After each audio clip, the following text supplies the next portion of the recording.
Hello friend, कैसे हैं आप लोग। और आज के इस वीडियो में हम लोग डिस्कस करेंगे ISO 14001 के बारे में कि ISO इसमें हमने बहुत सारे टॉपिक कवर किए हुए हैं। जैसे हमारा पॉइंट्स है, फर्स्ट पॉइंट है जैसे ISO 14001 होता है क्या है, इंपॉर्टेंस क्या है, ISO 14001 लेने के बेनिफिट्स क्या क्या आपको मिल सकते हैं, कैसे स्ट्रक्चर होता है, क्या रिक्वायरमेंट होता है, स्टेप बाय स्टेप प्रोसेस क्या होता है, कॉस्ट कितना लगता है अगर आप एक ISO 14001 लेते हैं, प्लस डॉक्यूमेंट्स क्या क्या रिक्वायरमेंट होता है। तो ये सारी चीज़ें प्लस इसके बाद सैम्पल्स आपके कैसे कैसे ISO 14001 दिखता है। तो ये सारे पॉइंट्स आज के इस वीडियो में हम डिस्कस करेंगे। तो चलिए स्टार्ट करते हैं। देखिए, सबसे पहला जाता है ISO 14001 को हम ब्रीफ में डिस्कस करते हैं कि देखिए इसका मेन जो पर्पस होता है, इससे एनवायरनमेंट को सिक्योर करना कि एनवायरमेंटल प्रॉब्लम ज़्यादा ना हो और आप एनवायरनमेंट को प्रॉपर कोई भी वर्क कर रहे हैं जिससे कि एनवायरनमेंट को ज़्यादा नुकसान ना हो और आपका वर्क भी प्रॉपर हो। तो इसके लिए होता है कि आपको ISO 14001 लेना होता है।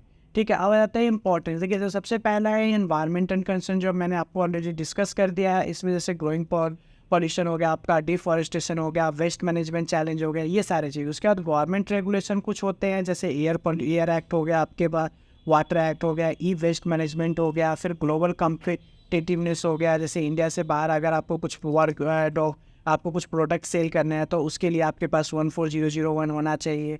तो ये सारे पॉइंट्स हैं जिसके लिए आपको 14001 लेना होता है।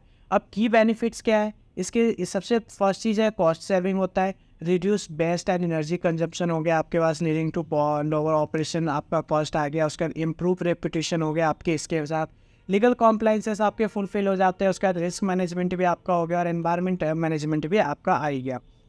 ठीक है, इसके बाद आपका जाता है की रिक्वायरमेंट ऑफ ISO।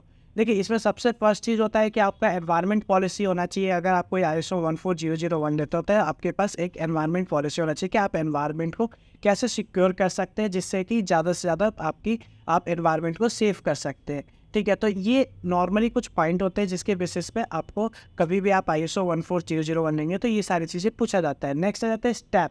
ठीक है, तो ये एक नॉर्मल स्टेप होता है, बट अगर आपको ISO 14001 चाहिए तो इसका एक अलग स्टेप होता है जो ईजी वे प्रोसेस होता है, जिसमें आपके कुछ डॉक्यूमेंट्स की रिक्वायरमेंट होता है और डॉक्यूमेंट लिस्ट आपको प्रोवाइड करना होता है। उसके बेसिस पे आपको 14001 मिल जाएगा। जो अगर उसके रिगार्डिंग आपको 14001 की रिक्वायरमेंट होती है तो आपको ऊपर नंबर दिख रहा होगा, आप उस पर व्हाट्सएप भी कॉल कर सकते हैं और कॉल भी कर सकते हैं, जिसके बेसिस पे हम आपको 14001 आपको हम प्रोवाइड कर देंगे। अब एक नॉर्मल कॉस्ट की बात कर लेते हैं। देखिए, जो IF 14001 होता है वो नॉन IF जो होता है वो 3500 से स्टार्ट हो जाता है। इसमें अलग अलग बॉडीज़ के हिसाब से कॉस्टेज होते हैं, किसी का 3500 पड़ता है, किसी का 4000 पड़ता है। तो डिपेंड करता है कि आप किस बॉडी का ले रहे हैं, उसके हिसाब से कॉस्ट पड़ता है।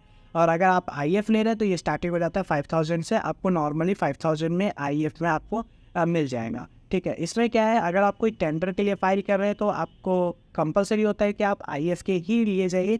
अगर आप टेंडर के लिए नहीं जा रहे तो आप नॉन IF लेके आप काम स्टार्ट कर सकते हैं। अब इसमें आ जाता है डॉक्यूमेंट्स क्या क्या रखते हैं।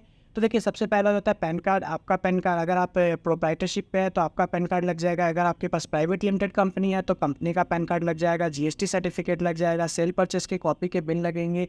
लेटर हेड लग जाएगा आपका। विजिटिंग कार्ड लग जाएगा। इसका इनकॉर्पोरेट सर्टिफिकेट आपका आ गया। MSME सर्टिफिकेट आ गया। इसके अलावा आपके पास ट्रेड लाइसेंस है, शॉप लाइसेंस है, तो वो भी रिक्वायरमेंट होता है। अभी मैंने आपको सैंपल दिखा देता हूँ। ये सैंपल आप देख रहे होंगे यहाँ पे। देखिए, ये IF का होता है।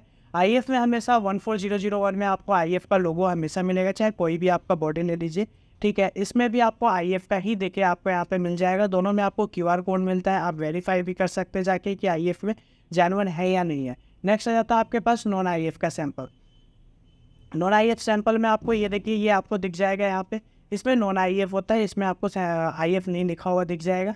ठीक है, इसमें यूकाफ का हो गया। इसमें भी आपको जब ये ड्राफ्ट है, जब से प्रॉपर होता है तो इसमें सारे डिटेल्स आ जाता है इसके साथ ही। इसके अलावा आपको और भी कोई ISO सर्टिफिकेट्स की रिक्वायरमेंट होता है तो आप हमें कॉन्टैक्ट कर सकते हैं ऊपर नंबर दिए हुए पे। उसके अलावा जैसे आपको 9000 चाहिए, 14001 ऑलरेडी मैंने डिस्कस कर लिया, 27001 चाहिए, CE चाहिए, GMP चाहिए, आपके पास कोई भी रिक्वायरमेंट ISO पे तो आप हमसे डिस्कस कर सकते हैं। एक हम नॉमिनल कॉस्ट पे आपको ISO प्रोवाइड करते हैं। अगर वीडियो अच्छी लगी हो तो लाइक ज़रूर कर दीजिएगा और चैनल को सब्सक्राइब जरूर कर दीजिए। थैंक यू एंड धन्यवाद।